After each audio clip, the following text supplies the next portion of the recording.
Once again welcome to my channel English for all.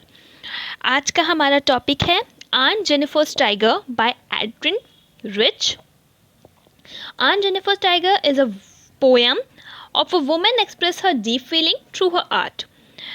तो ये जो पोएम है ये एक वुमेन है जो अपने अंदर डीप फीलिंग एक्सप्रेस कर रही है थ्रू हर आर्ट। वो किस तरीके से डर के और क्या फेस करती है एक मेल डोमिनेटिंग सोसाइटी में, वो अपने हस्बैंड से किस तरीके से डर कर रहती है, वो इस पूरी पोएम में बताया गया है। उसने अपनी जो आर्ट यानी वो जो अपना वीविंग कर रही है, टाइगर की एक इमेज बना रही है, वो किस तरीके से बताती है कि मैं इस तरीके से रहना चाहती हूँ, बट वो क्या फेस कर रही है इन हर मैरिड लाइफ, वो इस पोएम में दिखाया गया है।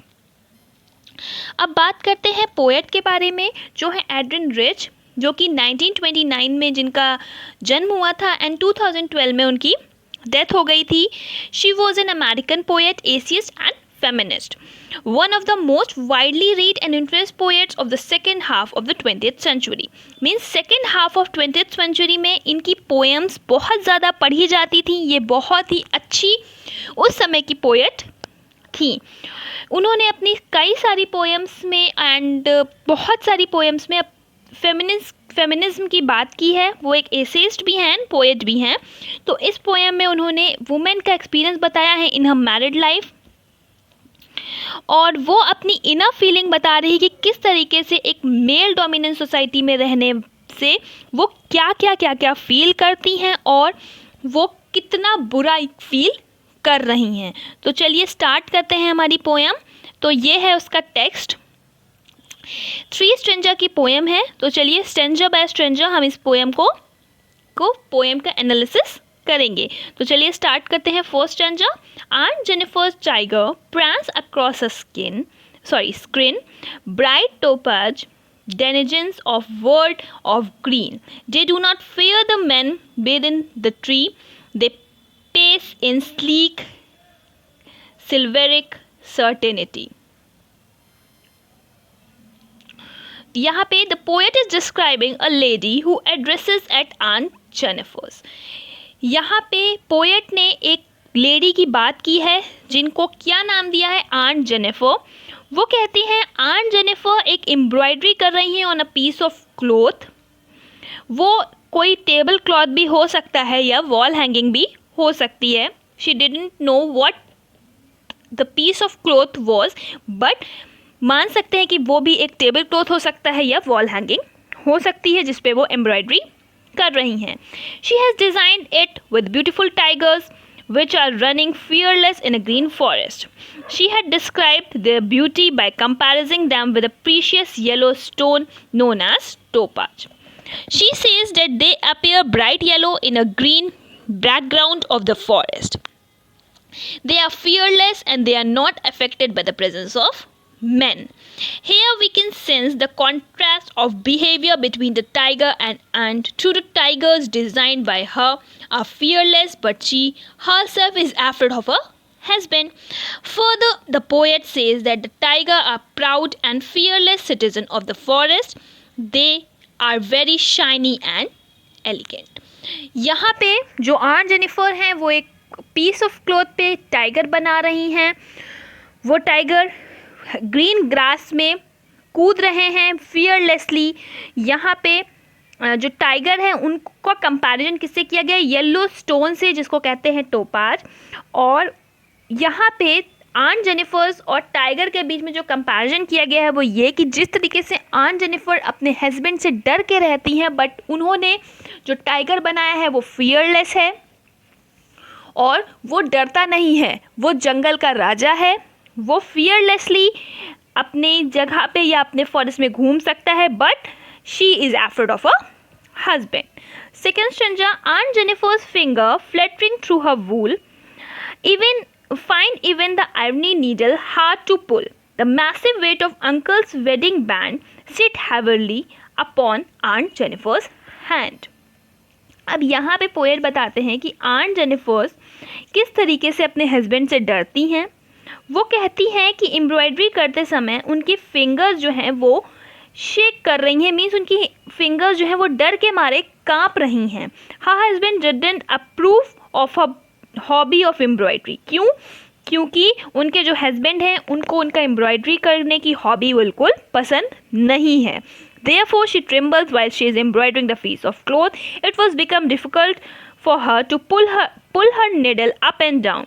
Then she describes her wedding ring, which was given by her uncle to Aunt Jennifer's on their wedding day. She says that it is a kind of burden for her to wear this ring. She has been tortured by her husband so much that the wedding ring could have been a beautiful gift for her seems like a burden to her. She has faced so many difficulties in her married life that the little ring is described as a heavy band on her trembling fingers. This means that the ring associated with some bad experience in the form of torture she had faced because of her husband's dominating behavior. यहाँ पे aunt Jennifer's क्या कहती हैं, मतलब poet कहते हैं जो aunt Jennifer's हैं वो उनके हाथ कांप रहे हैं एम्ब्रॉयडरी करते वक्त, क्योंकि उनके हस्बैंड को उनका एम्ब्रॉयडरी करना नहीं पसंद है. और she is facing difficulty in moving the needle. उनको निडल घुमाने में यानी अप डाउन निडल करने में भी दिक्कत हो रही है. और यहाँ पे वो एक चीज़ बताती हैं कि आंट जेनिफर्स के लिए जो उनकी वेडिंग डे पे उन्होंने जो अंकल ने उनको रिंग पहनाई थी वो उनके लिए एज अ बर्डन है. वैसे तो हर वुमेन के लिए रिंग्स हो गई या कोई भी ज्वेलरी हो गई वो अच्छी ही होती है, specially wedding ring is a precious gift for a women. But यहाँ पे आंट जेनिफर्स के लिए वो रिंग एक बर्डन की तरह थी. क्यों? क्योंकि वो रिंग वो देखती थी या वो पहनी रहती थी तो उनको फील होता था कि उनको याद आती थी वो अंकल का dominating nature, uncle's torture on her. उनका टॉर्चर याद आता था उनको उस वेडिंग रिंग को देख करके. तो इसलिए वो आंट जेनिफर्स के लिए वो जो रिंग थी वो is a symbol of the torture of her husband, या उनके लिए वो एक रिंग जो थी वो एक बर्डन थी. Third stanza, when aunt is dead, her terrified hand will lie, still ringed with orders she was mastered by. The tiger in the panel that she made will go on prancing, proud and unafraid.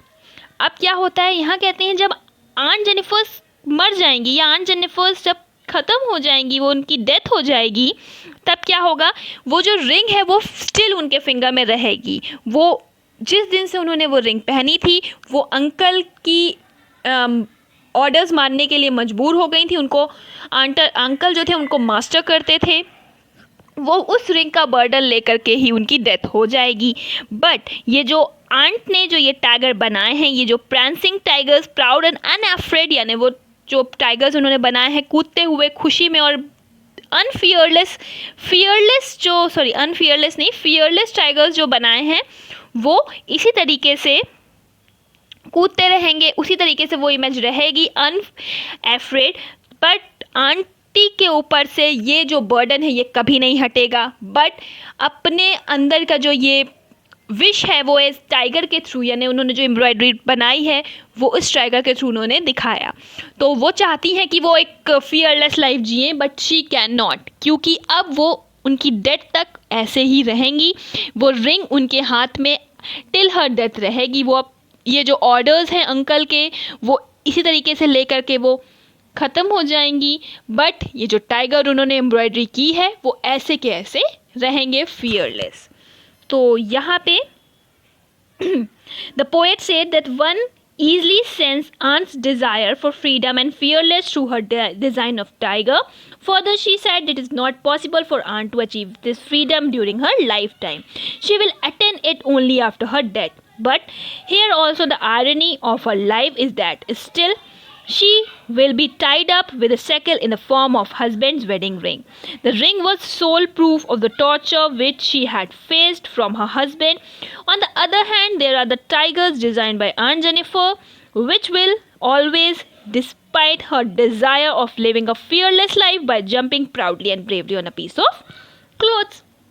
यहाँ पे वो कहती हैं कि aunt Jennifer's की जो wish है freedom की, फियरलेसनेस की, वो सिर्फ और सिर्फ उस पीस ऑफ क्लॉथ पे ही डिज़ाइन कर दी है उन्होंने टाइगर की।